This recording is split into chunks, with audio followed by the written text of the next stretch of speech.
सत्यं बृहत्रितम् उग्रम् दीक्षातपो ब्रह्मयज्ञः पृथिवीं धारयन्ति सा नो भूतस्य भव्यस्य पत्नी उरुं लोकं पृथिवी नः कृणोतु लोकं पृथिवी नः कृणोतु ॐ इन्द्रं वर्धन्तु अप्तुरः किणवन्तो विश्वमार्यम् अपघ्नन्तो अरावणः अपघ्नन्तो अरावणः ॐ नमस्ते अस्तु आयते नमो अस्तु परायते नमस्ते प्राणतिष्ठत आसीनायोत ते नमः आसीनायोत ते नमः। केंद्रीय आर्य युवक परिषद के तत्वावधान में भ्राता जी डॉक्टर अनिल आर्य जी की बहुत ही कुशल संचालन में यह कार्यक्रम अनवरत चल रहा है। कोरोना काल से प्रारंभ हुआ है और अभी तक चल रहा है और बड़ी ही मजबूती के साथ चल रहा है, जिसमें हमको और आपको सुनने का अवसर प्राप्त होता है, सौभाग्य प्राप्त होता है। प्यारे भाइयों बहनों, हम सभी ने कल और परसों 2 दिन विजयादशमी का पर्व बड़े ही हर्षोल्लास के साथ में मनाया। एक दिन हमारा ये पीछे चल रहा है, पर सब चलता है, कोई बात नहीं। हमें तो सीधी बात ये है, विजयादशमी से प्रेरणा लेने वाली बात है। इससे पूर्व 3 कड़ी मेरी अपने चैनल पर पहुंच चुकी हैं इसी विजयादशमी को लेकर, हर बार एक नए तरीके की रूपरेखा में। अब ये मेरा चौथा भाग यहाँ से शुरू होगा। देखो आज क्या ईश्वर मुझसे कहलवाते हैं और मैं क्या कह पाती हूँ। तो आज का हमारा जो विषय भ्राता जी ने मुझे दिया है, पहले तो सभी को मैं अपना हार्दिक नमन वंदन अभिनंदन करती हूँ। बड़े ही सुंदर और प्रेरक भजन यहाँ से प्रस्तुत किए गए। भाई प्रवीण जी हों, माता सुमित्रा गुप्ता जी हों, गीता शर्मा जी हों, सभी ने बहुत ही अच्छे मधुर भजन सुनाए। और जो हमारी आज की अध्यक्षा हैं कुसुम भंडारी जी और बिमला जी, उन दोनों माताओं बहनों को भी मैं अपना नमन वंदन करती हूँ। साथ ही देश से, विदेश से, प्रदेश से जो भी जुड़े हुए मेरे भाई बहन हैं, उन सभी को मैं नमस्कार, नमन वंदन अभिनंदन करती हूँ। विजयादशमी की सार्थकता आज का हमारा विषय है। सर्वप्रथम हम जानेंगे ये विजयादशमी है ही क्या। जैसा कि इसके नाम में निहित है, विजयादशमी, दसवीं तिथि को विजय प्राप्त करना। बड़ी अजीब सी बात लग रही है कि 10वीं तिथि को ही क्यों। तो यहाँ ये बात संकेत दे रहा है कि जिन लोगों के 10 मुख होते हैं ना, 10 मुख से मतलब छल, कपट, झूठ, दंभ, काम, क्रोध, मद, मोह, लोभ, असत्य, दुराचारी, ऐसे जो लोग होते हैं जिनके ऐसे 10 मुख होते हैं, चाहे वे भले ही 10 अपने शास्त्रों को पढ़ लें, 4 वेदों को, 6 दर्शनों को, लेकिन जो इनसे भरे रहते हैं, ऐसे लोगों के ऊपर विजय प्राप्त करना विजयादशमी कहलाता है। अर्थात असत्य के ऊपर सत्य की जीत, अन्याय के ऊपर न्याय की जीत, अधर्म के ऊपर धर्म की जीत। इसी विजयश्री के वर्ण करने का नाम विजयादशमी है। यह हमारा शौर्य पर्व है और ये आज का नहीं, किसी इतिहास से भी जुड़ा नहीं। बहुत से लोग कहते हैं ये रावण से जुड़ा है, क्योंकि रावण मारा गया था इन दिनों। तो वो तो हमें वाल्मीकि रामायण बताती है, चैत्र मास में मारा गया था वो तो, क्योंकि वर्षा काल में तो वो गए ही नहीं, क्योंकि ऐसा कोई नियम नहीं था। भगवान राम तो स्वयं मर्यादा पुरुष थे, तो वो तो अपनी मर्यादा का उल्लंघन करते ही नहीं। तो 4 वर्ष तक वो टिके रहे वहाँ पर। तो जाकर के उसके बाद फिर वो गए, फिर युद्ध वुद्ध हुए हैं, उसके बाद फिर चैत्र मास शुरू हो जाता है, उस तभी रावण का वो हुआ। लेकिन अभी क्यों जलाते हैं? अभी इसलिए जलाते हैं कि ये बुराई है। समाज में अगर एक भी बुराई रहती है, एक भी आतंक रहता है, एक भी उग्रवाद रहता है, उसको साफ करना हमारा धर्म होता है। चूंकि ये जो विजयादशमी का पर्व है, शौर्य का पर्व है, वीर का पर्व है, इसलिए इसको वीर पर्व के नाम से भी जाता है। रावण, कंस, हिरण्यकश्यप, बहुत से लोग कहते हैं रावण, मेघनाथ, कुंभकर्ण का ही जलाया जाता है। मैं कहती हूँ इसके साथ में अगर कंस का, दुर्योधन का, दुशासन का हिरण्यकश्यपु का, इन सभी के अगर चलाए जाए पुतले तो सार्थक होगा। यही विजयादशमी की असली सार्थकता होगी। साथ ही साथ अपने भीतर छुपे हुए रावण, कंस, दुर्योधन, जो हमारे भीतर छुपे बने पड़े रहते हैं, बुरी भावना वाले, बुराई वाले, वे भी सभी रावण, कंस, दुर्योधन जल जाने चाहिए। आज का दिन हमें ये प्रतिज्ञा कराने के लिए आता है, ये बताने के लिए आता है कि जब भाई युद्ध क्षेत्र में जाएगा, धर्म क्षेत्र कुरुक्षेत्र समवेता युयुत्सव मामका पांडवाश्चैव किम कुर्वत संजय। गीता ने भी हमको इस बात का उपदेश कर दिया है। क्या संजय को धृतराष्ट्र पूछते हैं, मेरे और पांडु के पुत्रों ने, हे संजय बता क्या किया। संजय को सीधा लाइव टेलीकास्ट हो रहा है और उससे पूछ रहे हैं धर्म क्षेत्र कुरुक्षेत्र में, अर्थात जो धर्म का क्षेत्र है कुरुक्षेत्र में, उसमें क्या होना है, तो अधर्म के ऊपर धर्म की विजयी होनी है, उसमें होना क्या है। पर फिर भी चूंकि उसके बच्चे हैं, कुरुवंश है, उसकी वो जीत चाहता है, इसीलिए वो उससे पूछ रहा है और सारा हालचाल जान रहा है, क्योंकि स्वयं की तो आंखों पर पट्टी बंधी हुई है और उसकी पत्नी गांधारी ने भी पट्टी बांध रखी है। आप और हम ये सभी जानते हैं इस बात को।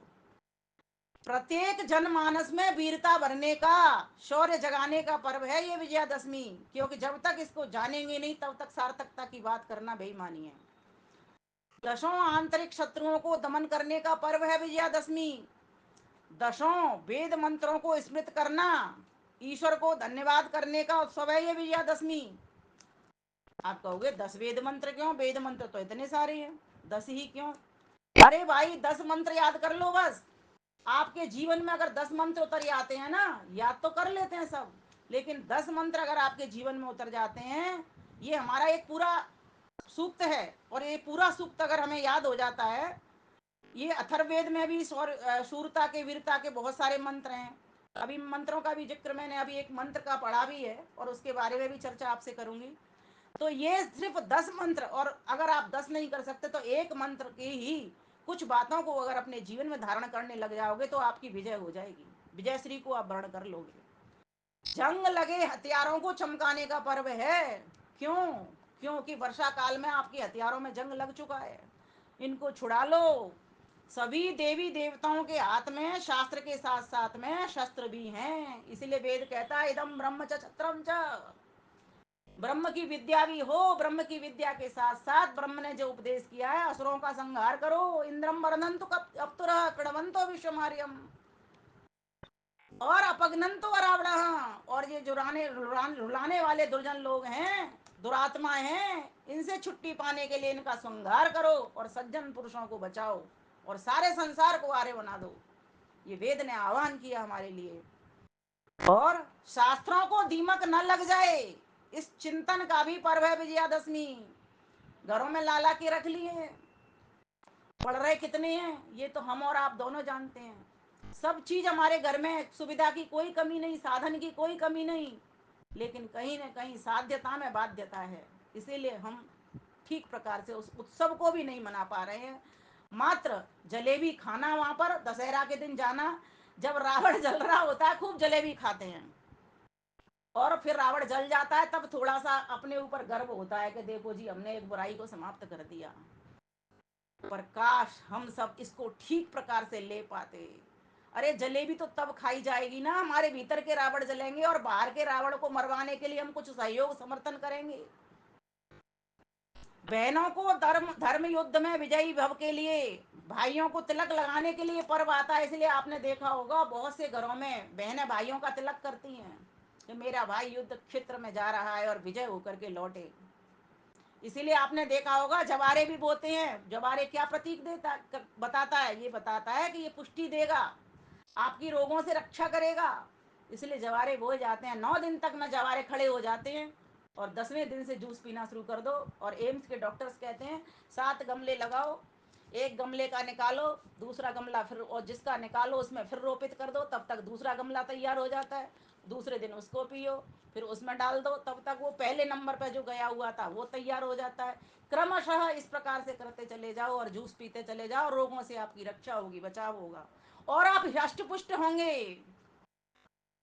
और इसीलिए आपने देखा होगा मैंने जो मंत्र लिया, वो मंत्र क्या लिया, सत्यम बृहत। कोई भी देश की सुरक्षा के लिए ये 6 गुण होने बहुत जरूरी हैं। ये 6 वस्तुएं हैं। कौन सी 6 वस्तुएं? नोटेड। तो कहा सत्यम बृहत, सत्य, बड़ा सत्य, बड़ा सत्य। कहने में कैसे लग रहा है बड़ा सत्य क्या होता है? भाई सत्य तो सत्य होता है। भाई जो ऋषि दयानंद ने सत्य का पालन किया, ऐसा बड़ा पालन आपको करना पड़ेगा। तब आप इस धरती माँ की रक्षा कर पाओगे। तब अपने देश की संस्कृति, संतति, संपत्ति की रक्षा कर पाओगे।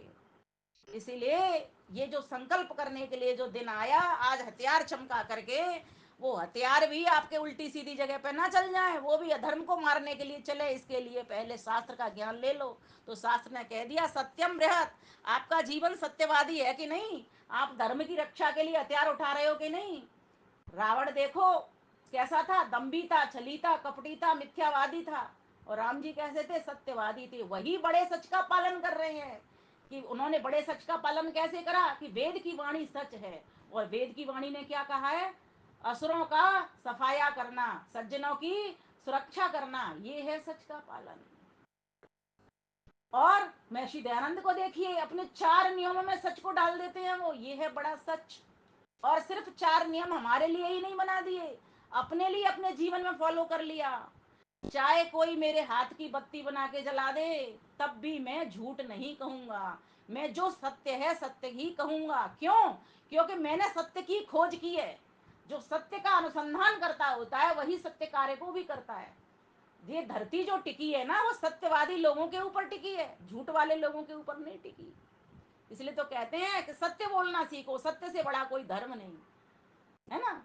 कहते हैं ना, सत्य बोलना बहुत जरूरी है। सत्य जिसके जीवन में प्रतिष्ठित हो जाता है, उसके जीवन में सच्चिदानंद आ जाते हैं। और हमारे जीवन में सच्चिदानंद अभी कोसों दूर है। क्यों? प्रत्येक अपना हर एक स्वार्थ सामने लेकर के आते हैं, उसके अनुसार हम झूठ सच को बना लेते हैं। और फिर एक झूठ को छुपाने के लिए 100 झूठ और बोल देते हैं।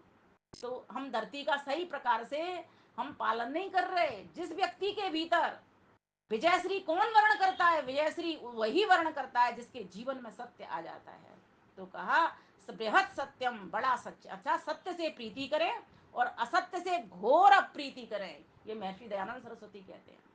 घोर अप्रीति अर्थात द्वेष नहीं, अर्थात वैर नहीं। कोई वैर भी नहीं, द्वेष भी नहीं, लेकिन जहां पर असत्य है उसकी काट आपके पास होनी चाहिए। आज आप देख रहे हो चारों ओर असत्य ने पैर जमा रखे हैं। सत्य का पर्दा कैसे हो गया? धूमिल पड़ गया। किससे? असत्य जबरदस्त हो गया। असत्यवादी लोग ज्यादा हो गए। मिथ्यावादी छली कपटी लोग, धोखेबाज लोग ज्यादा हो गए। और सत्यवादी लोग इतने से रह गए। उनको ढक रखा है। आज देखिए चारों ओर किस तरीके से साया पसरा हुआ है। आप सुरक्षित नहीं हो। ना आपके शास्त्र सुरक्षित, ना आपके संत सुरक्षित, ना आपकी संतति सुरक्षित, ना आपकी संपत्ति सुरक्षित। क्यों? क्योंकि आप थोड़े से थे, थोड़े से में से और सिकुड़ करके थोड़े से रह गए। आप जात पात में बट गए, भेदभाव में बट गए। विजय श्री कब मिलती है?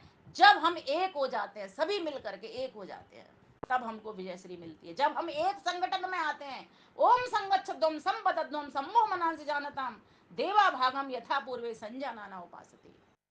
संगठन में बल है, इसलिए कहता है संघे शक्ति कलयुगे। जब तक हमारे पास संगठन नहीं है, कोई भी हमको दबा जाएगा। कोई भी हमारे मंदिरों को तोड़ देता है, कोई भी हमारे संतों के ऊपर आक्रमण कर देता है, कोई भी हमारे शास्त्र उठा करके ले जा रहा है। और यही हमारे साथ हुआ। क्यों? क्योंकि हम निर्बल हो गए थे। हम जात पात में बांट दिए गए थे। मुगलों ने हमारे ऊपर कितना आक्रमण किया, बची कुसी कसर अंग्रेजों ने निकाल दी, उन्होंने भी हमारे ऊपर आक्रमण कर डाला। क्यों? क्योंकि हम बट गए जाति पात में। वो बड़ा, मैं छोटा, वो छोटा, वो बड़ा। बस अमीरी गरीबी और धन संपत्ति, ये सब सारा कुछ यही चलता रहा। वो ऊंची जात, वो नीची जात। जबकि परम पिता परमेश्वर ने क्या कहा? सबको समान बनाया है, मनुष्य जाति का बनाया है। कोई जाति हम इस तरह से नहीं है जो घरों में जन्म ले लेते हैं, कहते हैं बनिए के घर में जन्म हो गया या ब्राह्मण के घर में जन्म हो गया। जिस दिन ये जाति का दंश खत्म हो जाएगा, ये विष खत्म हो जाएगा, उस दिन ये संसार एक हो जाएगा। और एक धर्म, कहते हैं ना, एक डंडा, एक झंडा, एक पंडा और एक डंडा। जिस देश में चलता है वही देश सुरक्षित समझना। उसी के शास्त्र सुरक्षित रहेंगे, उसी की संतति सुरक्षित रहेगी, उसी की संपत्ति सुरक्षित रहेगी, उसी का ही सब कुछ सुरक्षित रहेगा। तो उसके लिए क्या चाहिए? संगठन चाहिए, तब विजयश्री वर्ण होगी ना। विजयादशमी की सार्थकता के लिए ईश्वर ने स्वयं, सच्चिदानंद प्रभु ने सत्य वेद वाणी के भीतर इसका वर्णन कर दिया है। सत्यम बृहत, फिर कहा ऋतम उग्रम। ऋत, सत्य और ऋत में थोड़ा सा अंतर है। आपने संध्या मंत्र जब पढ़ते हो तो वहां पर दो चीजों का वर्णन मिलता है कि परमेश्वर ने ये जो संसार बनाया सत्य और ऋत से बनाया। कभी कभी आदमी कंफ्यूज हो जाता है ये सत्य ऋत में अंतर क्या है। तो मैं ये बताना चाहूंगी, सत्य में देश काल और परिस्थिति के अनुसार परिवर्तन हो जाता है, लेकिन ऋत में परिवर्तन नहीं होता। अब इसको समझाने का प्रयास करती हूँ। जैसे दो खरगोश और दो खरगोश, चार खरगोश होते हैं। दो कुत्ते और दो कुत्ते, चार कुत्ते होते हैं। दो बिल्ली और दो बिल्ली, चार बिल्ली होती हैं। ये सत्य है, ठीक है। लेकिन सूर्य पूरब से निकलता है हर देश में ही। जब सूर्य निकलेगा तो पूरब ही कहलाएगा वो, चाहे अमेरिका हो चाहे भारत हो, कोई भी देश हो। तो ये ऋत है। ऋत कहते हैं प्राकृतिक नियमों का। और प्राकृतिक नियमों में कोई परिवर्तन नहीं होता, आज तक कोई नहीं कर पाया इन नियमों में। क्यों? ये ईश्वर की व्यवस्था में। लेकिन सत्य में परिवर्तन हो जाता है। जैसे हमारे यहाँ की घड़ी में कितने बज रहे हैं इस वक्त? सपोज करो 6 बज रहे हैं, ठीक है। अब अमेरिका की घड़ी में कितने बजेंगे? रात के 10:30 बजेंगे। वहां 2.5 घंटा जोड़ दो उसमें, 2.5 घंटा जोड़ करके और समय को बदल दो कि रात्रि, वहां पर रात्रि हो रही होगी, यहाँ दिन है तो, है ना। तो हमारे यहाँ शाम हो रही है, उनके यहाँ सुबह हो रहा होगा। सुबह के 10:30 बज रहे होंगे उनके यहाँ। नहीं नहीं, 10:30। अगर 6 यहाँ बज रहे हैं तो 2.5 घंटे का अंतर आता है। 10:30 घंटे से 2.5 घंटे का अंतर आता है। ये मैंने कैलकुलेशन किया हुआ है इसका। तो कहते हैं कि बृहत सत्यम उग्रम ऋतम। अगर ऐसा ऋत, ऐसा तुमको चलना आ जाएगा। वृक्षों के साथ कैसा व्यवहार, पशुओं के साथ कैसा व्यवहार, असुरों के साथ कैसा व्यवहार, देवताओं के साथ कैसा व्यवहार, परिवार के साथ कैसा व्यवहार, समाज के साथ कैसा व्यवहार, राष्ट्र के लोगों के साथ कैसा व्यवहार, राजा के साथ कैसा व्यवहार। जब तुमको ये सारे चीज सत्य और हित के अनुकूल करने आ जाएंगे, अर्थात जीव संबंधी नियम सत्य और प्रकृति संबंधी नियम ऋत, इनमें जीना आ जाएगा, इनमें सामंजस्य बिठाना आ जाएगा, इनके अनुकूल होना आ जाएगा। आप चल करके देखिए, सिर केवल गिर पड़ोगे धड़ाम से, तो कैसा सार्थक होगा जब पैरों से चलोगे। तो ये 6 चीजें बहुत महत्वपूर्ण है किसी भी विजय को प्राप्त करने के लिए, किसी भी सफलता को, किसी को सार्थक बनाने के लिए। तो यहाँ विजय की बात चल रही है कि विजय को सार्थक करने के लिए इन 6 गुणों को धारण करो। तो पहला गुण है सत्य। जो सत्यवादी लोग होते हैं वे निर्भय होते हैं, निडर होते हैं, उनको कोई डर नहीं, क्योंकि उन्हें सत्य बोला है। और जो लोग झूठ बोलते हैं, छली कपटी होते हैं, भेष बना बना करके आ जाते हैं, लूटपाट करते हैं, चोरी डाका करते हैं, वो हमेशा भयभीत रहते हैं, कब मैं पकड़ा जाऊंगा। और जो सत्य बोल रहा है उसको कोई डर ही नहीं है। इसलिए महर्षि दयानंद निर्भय होकर के रहे। और जो निर्भय होकर के रहता है ना, वही मोक्ष का पथिक भी बनता है, वही विजय को धारण भी करता है। उन्होंने मृत्यु पर विजय प्राप्त की, इसलिए उनको मृत्युंजय दयानंद कहा जाता है। और जितने भी महान पुरुष हुए वे भी इसी प्रकार से निर्भय होकर के सत्य पथ पर चले। और जितने भी इस प्रकार के आतंकवादी असुर लोग हुए, वे क्यों नहीं निर्भय हुए? अंत में रावण को भी हे राम कहना पड़ा जब मृत्यु सैया पर पहुंचा। तो जब थोड़ी सी सांस बची तो उसको मुंह से भी राम निकला। तब तक राम की ताकत को जान नहीं पाया। भाई मर गया, कुंभकर्ण मर गया, बेटा मर गया, मेघनाथ मर गया, कितने सारे और उसके पुत्र थे, पूरा कुल पूरा नष्ट हो गया। तब तक भी उसका अहंकार नहीं गया। लेकिन उसका अहंकार तब चला गया जब सारे कुल का नाश देख रहा है, सामने मंदोदरी विलाप कर रही है और एक सांस हल्की सी बची हुई है, उसी सांस में उसके मुख से जय श्री राम निकल रहा है। तब उसको अनुमान हुआ है कि हाँ, मैं पूरे जीवन भर ये धोखा करता रहा, छल करता रहा, कपट रहा, तो विजय किसको मिली? उसको नहीं मिली जिसके पास धन था, वैभव था, संतान था, सब कुछ था। उसके पास न ज्ञान की कमी थी, न धन की कमी थी, और न बल की कमी थी। शिव जी का भक्त था वो, इतना ज्ञानी था, चारों वेद 6 दर्शन शास्त्रों का अध्ययन करता था। उसके बस में पूरी प्रजा थी, सारे देशों पर कब्जा कर रखा था, इतना बड़ा कंट्रोल, इतना बड़ा शासक। सोचो, श्रीलंका उसके कारण श्रीलंका थी, वो लंका उसने धूल धूसरित कर डाली अपने ही धोखे और छल में, अपने ही स्वार्थ में अंधा होकर के वो चलता रहा। विजय किसको मिली फिर? जिसके पास थोड़ी सी सेना थी, बस संगठित कर ली थी, वन में जाकर के मित्रता करते चले गए थे, ऋषियों मुनियों को हाथ जोड़ते जोड़ते उनसे खोज पता ठिकाना पूछते चले गए थे। ज्ञान लेते चले गए थे सबसे, अपने आप को विनम्र भाव से खड़ा करते चले गए। चरणों में अहिल्या को उद्धार करना, अहिल्या जैसी नारी मृत पड़ी हुई थी गौतम ऋषि के श्राप से, उसमें चेतना भर देना कि उठो, हे माता उठो। इतना कहने मात्र से ही माता को एकदम से जागृति आ जाती है कि मैं अब तक कैसे पड़ी हुई थी, नहीं मुझे दोबारा से खड़ा करना है अपने आप को। शबरी जैसी माता, मेरे राम कब आएंगे, हे मेरे राम कब आएंगे, क्यों राम को पुकारती है वो देखती है कि हमारे देश में एक ऐसा पुरुष हुआ है जो धृतवान है, नीतवान है, ज्ञानवान है, बलवान है, और वही इस देश के असुरों से, क्योंकि वहां पर भी आश्रमों पर भी वो अटैक किया करते थे, ये सारे असुर जितने थे सुपर्णका को लेकर के। आपने पूरी रामायण सुनी है, इसलिए मैं इस वक्त इतना वर्णन नहीं करूंगी, बस मैं इतना ही बताना चाहूंगी कि जिसके जीवन में सत्य आ जाता है, जिसके जीवन में रित आ जाता है, आप नाक में रोटी डाल करके देखिए, रित के अर्थात सृष्टि के नियम के प्रतिकूल चल करके देखिए, रोटी कहाँ जाएगी, छींक आ जाएंगी, आपको परेशानी हो जाएगी। क्या करोगे? सिर के बल चल के देखिए, हाथों की जगह पैरों से काम लीजिए, पैरों की जगह हाथों से काम लीजिए, जो काम जिस इंद्रिय का उससे काम मत लीजिए, कानों की जगह से आंखों से सुनना प्रारंभ कर दिए, और आंखों की जगह कानों से देखना प्रारंभ कर दीजिए, आपका कुछ भी नहीं होगा, सारा कुछ प्रतिकूल होता चला जाएगा। तो कहा कि 6 ही चीजें हैं जो मनुष्य को विजयश्री दिलवाती हैं, जो मनुष्य को अर्थात इस पृथ्वी का पालन करती है, इस पृथ्वी की रक्षा करती हैं, इस पृथ्वी पर रहने के लिए विजय प्राप्त कराती हैं। तो दूसरी चीज कही ऋत, और पहली चीज थी सत्य, और तीसरी चीज थी दीक्षा। दीक्षा अर्थात दीक्षा का अर्थ होता है जैसे वानप्रस्थ दीक्षा, किसी व्रत को लेकर के उसको दीक्षित कर देना, किसी व्रत को लेके, जैसे एक वो आता है ना मंत्र, व्रतेन दीक्षाम आपनोति दीक्षा आपनोति दक्षिणाम दक्षिणा श्रद्धाम आपनोति श्रद्धाम सत्यम आप्यते। कि जो व्यक्ति व्रत ले लेता है, जैसे भगवान राम ने क्या व्रत लिया, निश्चरहीन करऊं मैं, भुज उठाए प्रण कीन, भुजा उठा करके उन्होंने प्रण किया कि मैं सारी धरती से निश्चरों का अर्थात जो निशाचर घूम रहे हैं, जो आतंकवादी अलगाववादी उग्रवादी घूम रहे हैं, उनका सफाया कर दूंगा।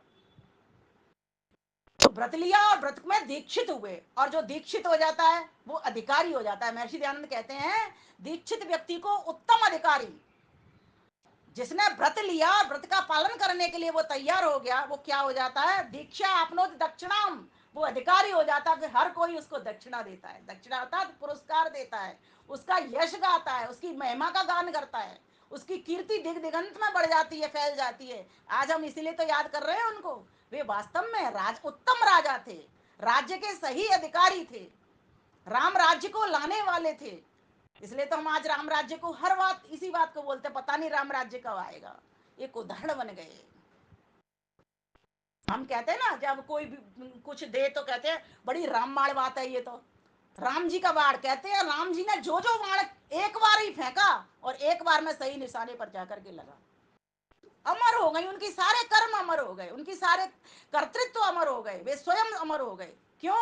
क्योंकि उन्होंने सत्य का चुनाव किया, रित का चुनाव किया, और सत्य और रित का चुनाव करने वाला ही दीक्षित होता है, अर्थात उत्तम अधिकारी हो जाता है। ये मंत्र की व्याख्या देखिए कैसे एक पद से दूसरे पद से जोड़ती चली जा रही है, संगति कर देखिए।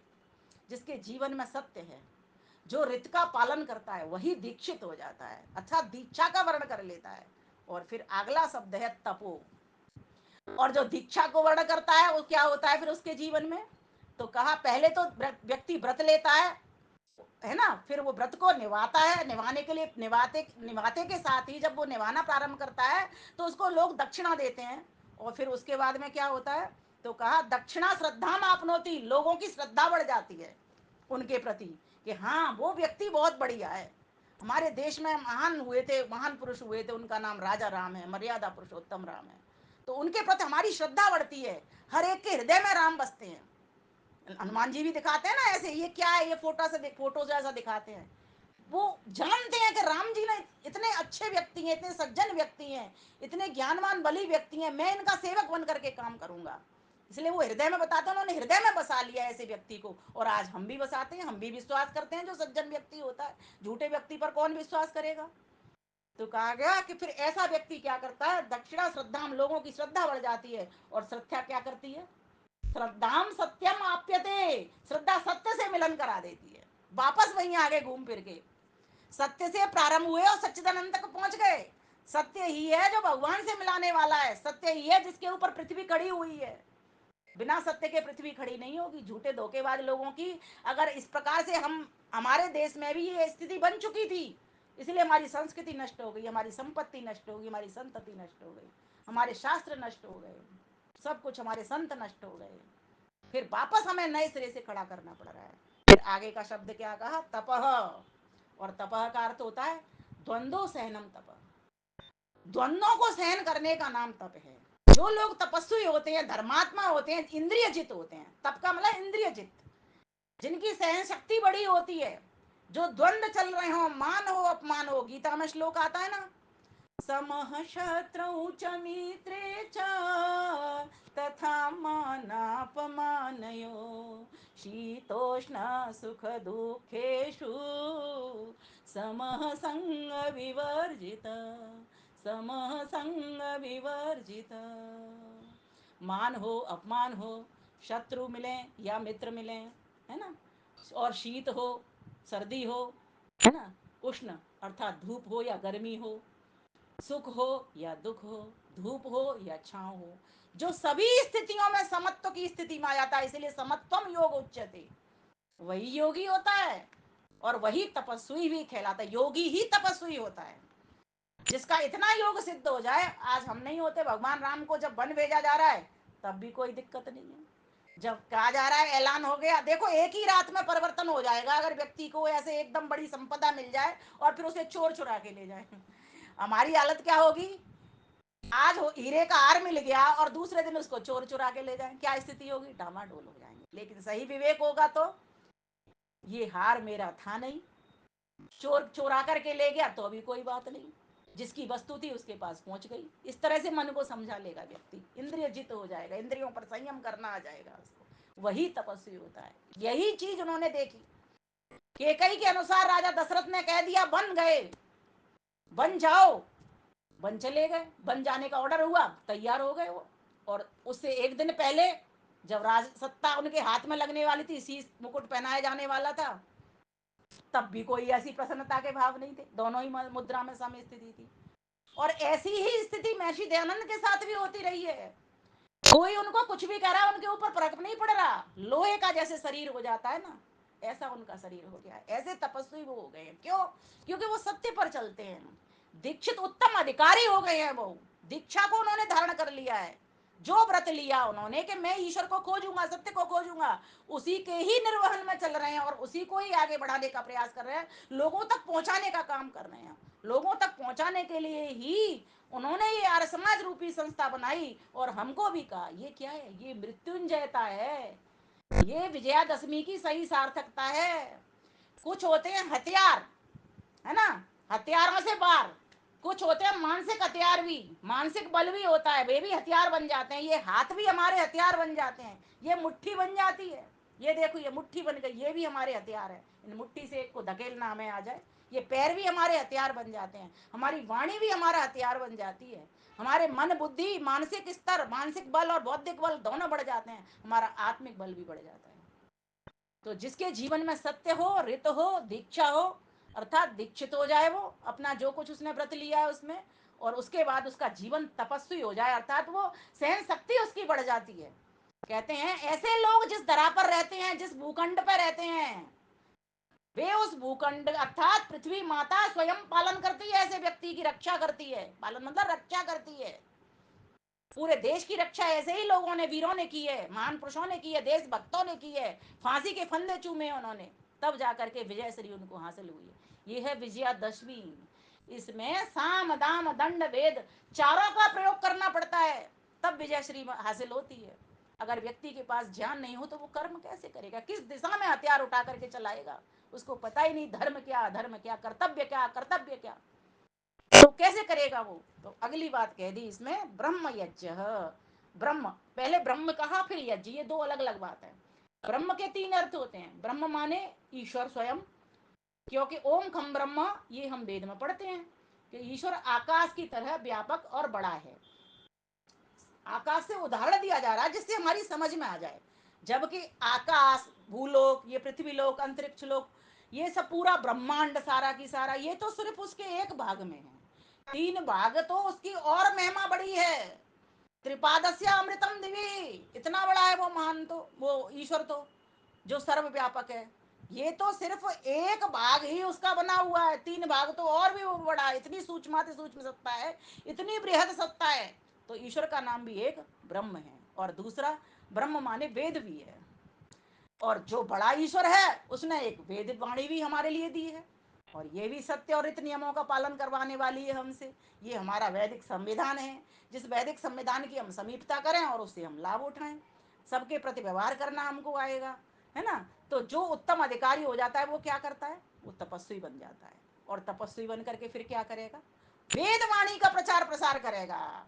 जो व्यक्ति वेद से जीवन को वर लेता है, वैदिक संस्कृति का प्रचार प्रसार करता है, वैदिक संस्कृति को घर घर में पहुंचा देता है ना। और कैसी जगह पहुंचाता है, जहां पर घोर अंधकार है, जहां पर एक किरण भी लाइट की नहीं है, प्रकाश की नहीं है, ऐसी जगह पर फिर वो व्यक्ति पहुंच जाता है, तो बहुत बड़ा कल्याण कर देता है। वन में क्या था जी, किसी के पास कोई धन था क्या, क्या था वहां पर, जो मिलता था कंद मूल फल वो सब खाते थे, बस रहते थे। ऐसे ही लोगों का संगठन बना करके कल्याण किया।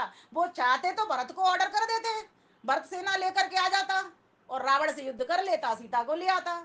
लेकिन अनेकों सीताएं जो लव जिहाद की शिकार हो रही हैं आज भी, इन सीताओं को कैसे बचाव होता, इन द्रौपदियों के चीर हरण हो रहे हैं, इनका बचाव कैसे होता, इनकी सुरक्षा कैसे होती, ये संदेश हमको कैसे मिलता, उनकी मर्यादाओं को हम कैसे देख पाते कि 4 मास तक बैठे हुए वर्षा काल में हम जैसा होता तो 1 मिनट का भी वो नहीं करता देर।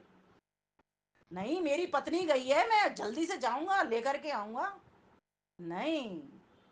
जो नियम है, नियमों से विपरीत मैं नहीं चलूंगा। मैं सत्य को भी पालन करूंगा, रित का भी पालन करूंगा।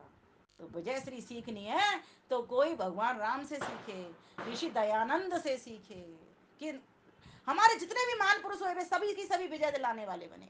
एक एक करके नाम लेते जाइए। फिर आगे का शब्द क्या, ब्रह्म के बाद में कहा एक अर्थ और होता है वीर्य। जब तक आपके भीतर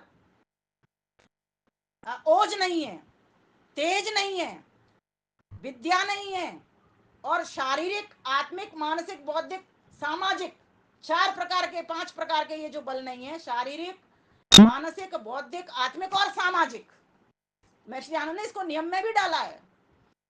ये बल अगर किसी के पास नहीं है तो भी उसको मृत समझ लेना, तो भी विजयश्री हासिल नहीं करेगा।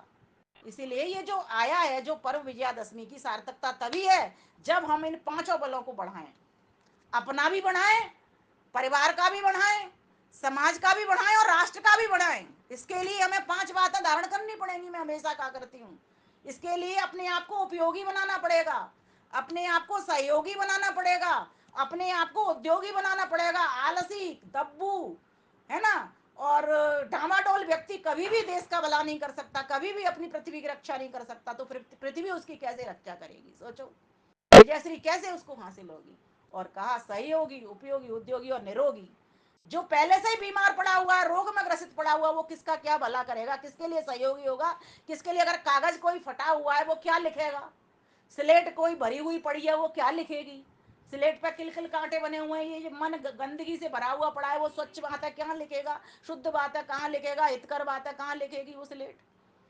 सोच करके देखिए एक बार विजयश्री कैसे हासिल हुई।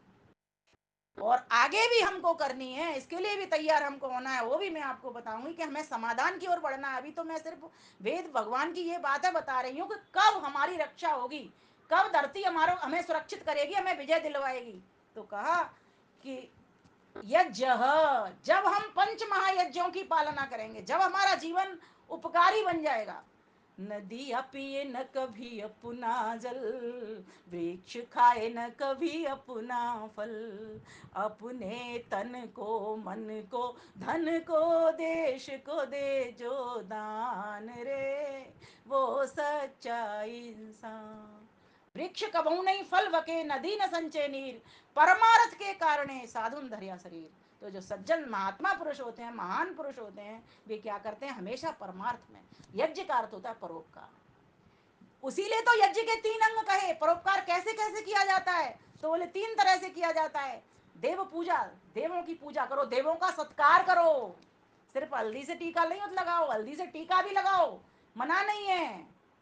हल्दी से टीका भी लगाओ, लेकिन वो टीका सार्थक तो बने। वो कैसे बनेगा? तो बोले देवों का सत्कार करो, अतिथि देवो भव, मातृ देवो भव, पितृ देवो भव, परस्पर पत्नी देवो भव, राष्ट्र देवो भव, ईश्वर देवो भव। ये सभी की सभी देवताएं, इन सभी का सत्कार करो। जैसे जैसे हो सकता है, तन से, मन से, धन से, भावनाओं से, जिस तरीके से हो सकता है उस तरीके से इनका सत्कार करो। और फिर कहा संगतिकरण। संगतिकरण, संगठन में आ जाओ। जैसे एक यज्ञ, जब अग्निहोत्र यज्ञ करते हैं तो सामग्री भी लेते हैं, समिधा भी लेते हैं, घी भी लेते हैं, दरी पट्टी भी बिछाते हैं, 4 प्रकार के विद्वान भी बिठाते हैं, श्रोता बंधु और याज्ञिक लोग भी होते हैं, यजमान भी होते हैं, है ना, और आसपास के लोग भी आ जाते हैं। ये इनका सबका संगतिकरण हो जाता है। देने वाली सामग्री, आने वाले लोग, याज्ञिक ब्रह्मा लोग, ये सभी की सभी का संगतिकरण वहां हो जाता है। ये हमारे शरीर में भी तो एक संगतिकरण हो रहा है। अगर कोई एक चीज नहीं हो ना, संगतिकरण बिखरा हुआ हो जाएगा। इसलिए चारों अंगों को स्वस्थ करना, वो कैसे होगा? तो वेद कहता है ब्राह्मणो मुखमासीद बाहु राजन्य कृत उरुदतस्य यद वैश्यम और पदभ्याम शूद्रो अजायता। बोले वो कैसे होगा? तो ब्राह्मण जो वर्ण है, क्षत्रिय वर्ण है, वैश्य वर्ण है, शूद्र वर्ण है, इन चारों वर्णों को अपने अपने कर्तव्य में आना होगा। आज न ब्राह्मण अपना जो सही कर्म है वो करता, न क्षत्रिय अपना धर्म निभाता, न वैश्य अपना कर्म करता जो करना चाहिए, और न शूद्र अपना कर्म करता। ये कोई जातियां नहीं है, ये योग्यता। वर्ण माने वर्ण कर लेना। किसका? योग्यता का वर्ण कर लेना। जिसके पास शक्ति है वो समझ लेना वो क्षत्रिय है, जिसके पास ज्ञान है समझना वो ब्राह्मण है। इसलिए ब्राह्मणों मुखमासीत, ये हमारे पिंड को अगर देखें तो ब्राह्मण हमारे मुख के समान है। ब्राह्मण को ऐसा होना चाहिए जैसे मुख के ऊपर कितनी भी सर्दी पड़ रही हो पर कोई लपेटा नहीं होता, ब्राह्मण उसको भी सह लेता है। और क्षत्रिय ताकतवर, ये भुजाएं हमें ताकत का संदेश देती हैं। उठा हथियार, चला तलवार और मार बन दुर्गा। इसलिए 9 दिनों तक तुमने संचित की हुई ऊर्जा है, वो शक्ति का प्रदर्शन ही विजयादशमी है। समझना इस बात को ध्यान से। ये शक्ति वक्ति जब तक नहीं जुड़ेगी, संगठन नहीं जुड़ेगा। और फिर दूसरी तीसरी बात कह दी, देव पूजा, संगतिकरण और दान। देखिए, दान तो देना ही पड़ेगा। किसी भी विजय के लिए धन का प्रयोग बहुत जरूरी है। बिना धन के कोई काम होगा नहीं। इसलिए धन का जितना जितना आप त्याग कर सकते हो, वैश्य वर्ग अपना त्याग कर सकता है।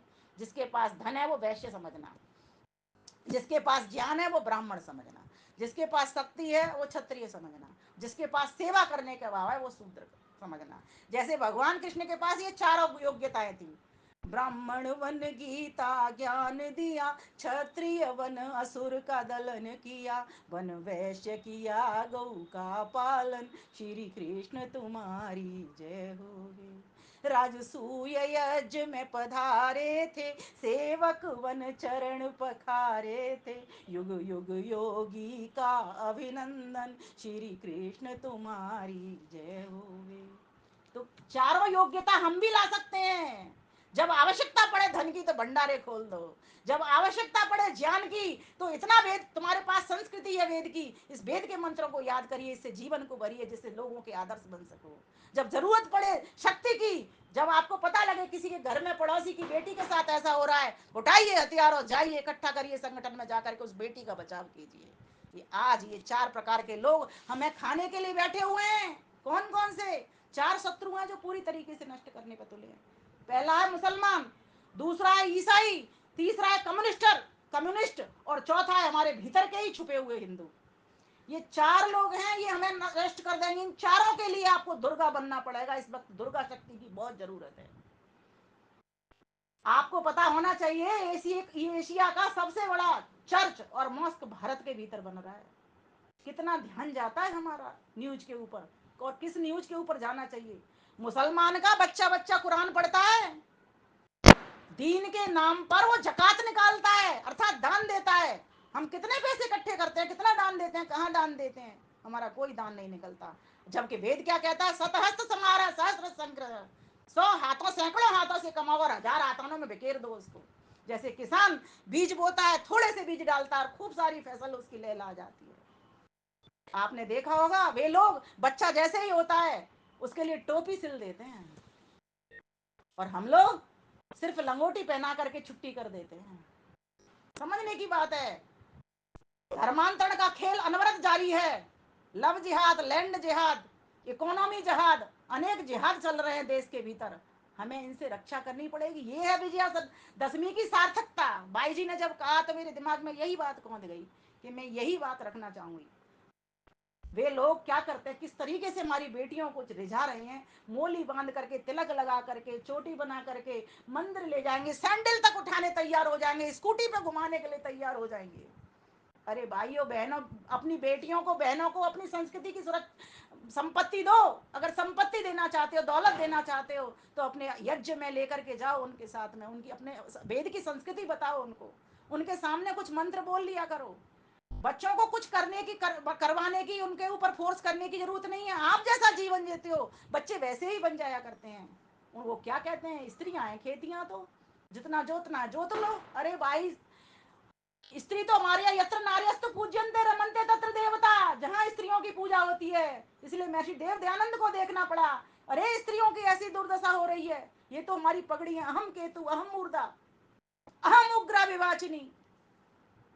सोचो कितने कितने बड़े बड़े दर्जा। और ये वेद सम्मत बात है, वेद में कही गई है। ऋषि दयानंद ने घर में नहीं बनाई, लेकिन वेद से निकाल करके कहा कि तुम इन स्त्रियों को भोग्य समझते हो, ये योग्य हैं, तुम अबला समझते हो, ये सबला है, किसी बात में कम नहीं है। पुरुषों को बिठा लो, स्त्रियों को देख लो, न रूप में, न लावण्य में, न भीतर के अंदर की सौम्यता में, न ज्ञान में, न बुद्धि में। पूरा इतिहास देख लीजिए उठा करके, न त्याग में, न भक्ति में, हर न शूरवीरता में। ये प्राणी लक्ष्मीबाई, पद्मावती, देखो ये कितनी कितनी बड़ी बड़ी वीरांगना हुई हमारे देश में।